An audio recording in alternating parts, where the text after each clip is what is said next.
Bien-aimés frères et sœurs, vous connaîtrez la vérité et la vérité vous affranchira. Ça, c'est pas moi qui le dis, c'est la Bible qui le dit. Mais moi, je vous dis mieux. Vous connaîtrez la vérité historique, notamment celle de vos ancêtres kémites, et vous aurez une vision globale de ce que c'est que la vraie souveraineté politique. J'ajoute, vous reviendrez à la spiritualité africaine ancestrale et vous comprendrez les enjeux de l'indépendance économique. Et pour terminer, vous accepterez votre identité culturelle kémite et vous obtiendrez deux choses. La première, c'est la paix.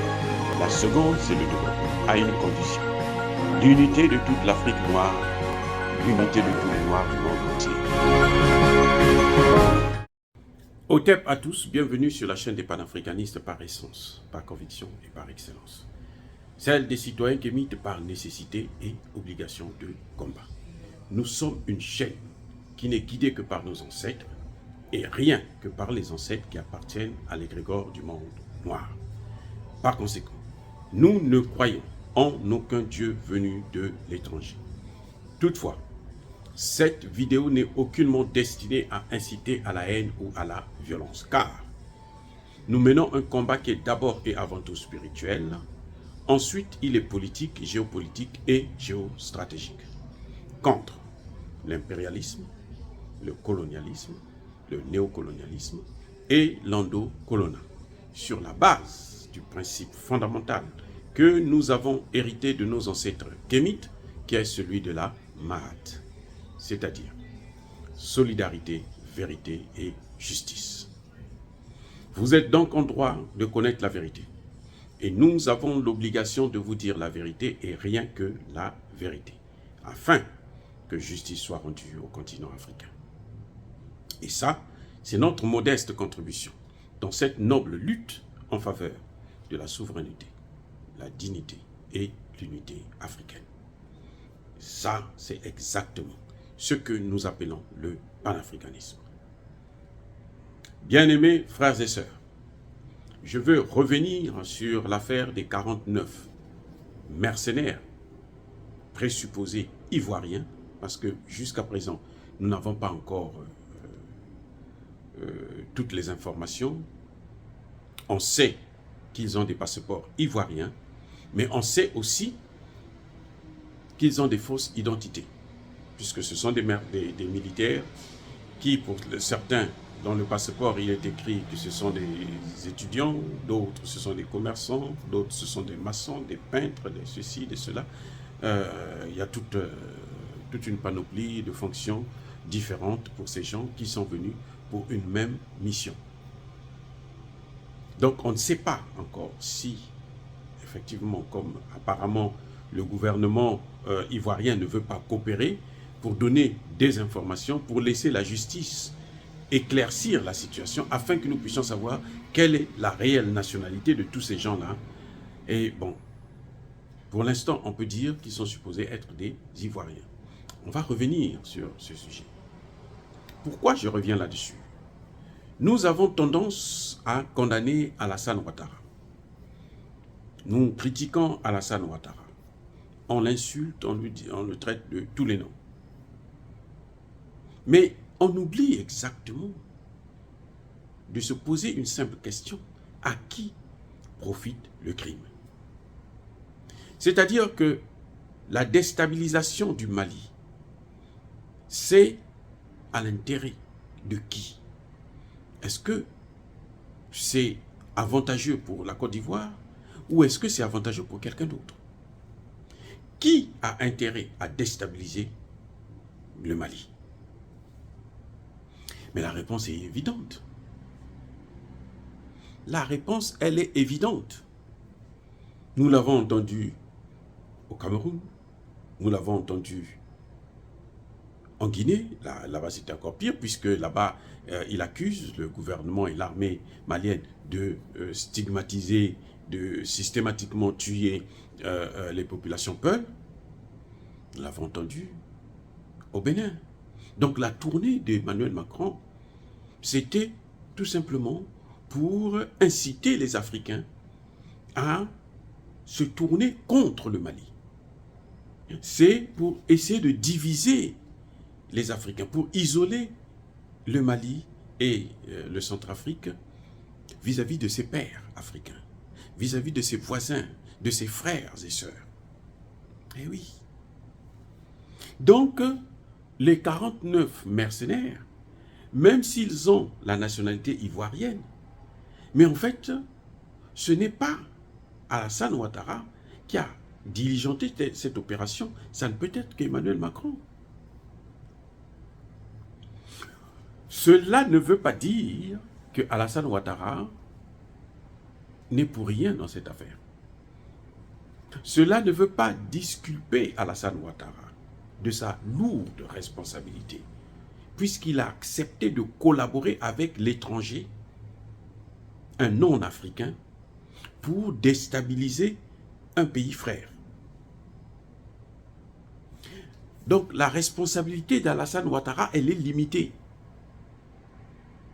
du fait qu'il a accepté de jouer ce rôle de sous-préfet, d'exécutant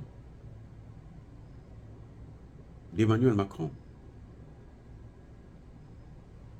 Mais en réalité, les 49 mercenaires ne peuvent pas être envoyés par la Côte d'Ivoire. Et on nous fait croire, les Nations Unies ont mis tout le chapeau, toute la responsabilité sur Alassane Ouattara. Je vais vous faire savoir que celui qui organise les missions des Nations Unies, c'est qui? C'est un Français. Ça a toujours été un Français depuis la création de l'Organisation des Nations Unies. Ça a toujours été un Français. En ce moment, c'est M. Lacroix. C'est pour ça que vous avez vu, il s'est précipité pour venir au Mali, pour venir sauver la MINUSMA, parce qu'il sait qu'elle est là pour protéger les intérêts. Et si elle part, les intérêts français et occidentaux seront menacés au Mali. Eh oui, c'est vrai que Barkhane est parti.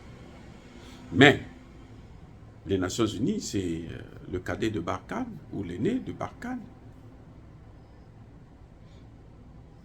Les Nations Unies, c'est Takuba en miniature.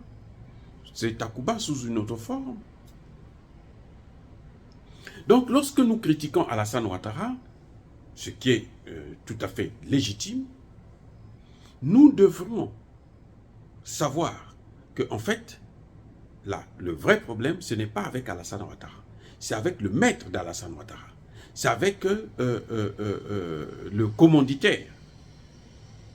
Vous allez me dire qu'Alassane est complice. Oui. Il mérite la même peine. Oui. Mais Alassane ne profite en rien dans cette affaire. Peut-être seulement le maintien au pouvoir, peut-être un 4e mandat qu'il pourra solliciter. Mais en dehors de ça, celui qui bénéficie de tout, c'est celui qui a détruit la Libye. C'est la France et ses alliés. Ce sont eux qui ont créé ce chaos. D'ailleurs, même l'intervention de Barkhane n'était qu'évidente puisqu'ils venaient pour réparer leurs dégâts. Qu'ils n'ont d'ailleurs même pas réparé, ils ont aggravé. Ils ont enfoncé le clou. Ils ont fait pire que ce qu'ils ont fait en Libye. Parce que le Mali était occupé à près de 80% de son territoire. Donc, bien aimés frères et sœurs, nous devrons être assez modestes, assez cohérents. Nous devrons reconnaître quel est notre ennemi. Notre ennemi, ce n'est pas notre frère. On sait que ça s'est toujours passé comme ça, même depuis le temps de l'esclavage, où quand on venait prendre des esclaves, il y avait des Noirs qui collaboraient. Pendant la colonisation, il y a toujours eu des Noirs qui collaboraient. On n'a pas eu des vraies indépendances à cause de 2 Noirs, Houphouët-Boigny et Léopold Sédar Senghor. Malheureusement, voilà ce que ça nous a donné et ce que ça a entraîné. Voilà que jusqu'aujourd'hui, nous continuons à payer la complicité que ces 2 personnages africains nous ont fait à la population africaine, au continent. Mais nous devrons apprendre à regarder derrière celui qui exécute. C'est comme lorsque nous critiquons Blaise Compaoré, moi-même le premier d'ailleurs. J'ai sorti une vidéo tout récemment pour dire que ce pardon-là, c'est un chiffon de papier. Parce que, je dis, parce que Blaise Compaoré ne nous a pas dit la vérité. Il ne nous a pas parlé du rôle que la France a joué. C'est ça qui est le plus important.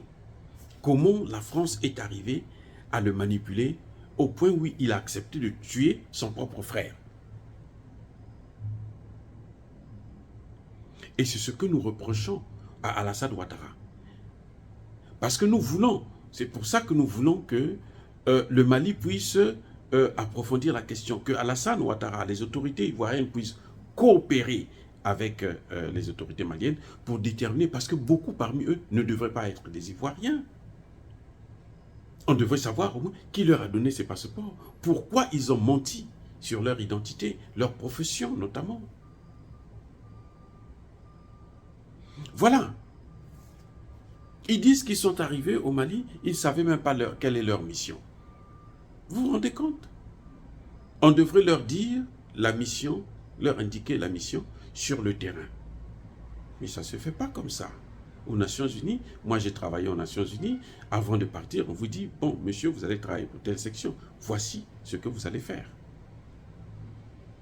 Ça a toujours été comme ça. Donc il n'y a pas une exception pour ces mercenaires. Mais j'attire votre attention, encore une fois, que ne regardons pas seulement la responsabilité d'Alassane Ouattara. Si nous regardons seulement la responsabilité d'Alassane Ouattara, nous allons laisser de côté l'homme le plus dangereux pour l'Afrique. Le plus gros mercenaire jamais vu en Afrique, c'est-à-dire la France et ses alliés. Ce sont eux qui, depuis tout le temps, nous ont colonisés, nous ont pris en esclavage, ont divisé l'Afrique et nous empêchent de nous développer. Encore une fois, je ne veux pas disculper Alassane Ouattara, mais je vous dis de prendre conscience que derrière Alassane Ouattara, il y a quelqu'un, celui à qui profite le crime. Et c'est celui-là, notre vrai ennemi. C'est celui-là, notre ennemi numéro 1. C'est celui-là qui a passé tout son temps, depuis qu'on l'a rencontré là, tout son temps, c'est de nous martyriser. Et nous devrons nous éloigner le plus rapidement possible et le plus loin possible de lui. C'est pour ça que nous encourageons des relations avec d'autres partenaires. C'est pour ça que nous demandons de diversifier nos partenaires et travailler avec ceux qui nous respectent, ceux qui nous donnent notre dignité et ceux qui reconnaissent notre souveraineté. Abou, Abia. Et si je dis cela, est-ce que c'est inciter à la haine ou à la violence? Non. Ya ba colère ve, ya malembe. Soyez bénis par le Dieu de Kémit. J'ai dit et j'assume.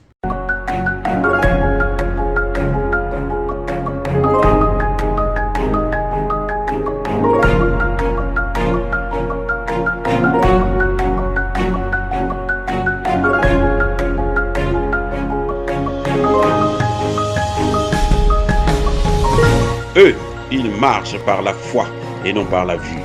Mais moi, je vous conseille vivement de marcher par la connaissance scientifique et historique, notamment celle de nos ancêtres kémites, par les 5 sens et par l'intelligence. Abou, Abia.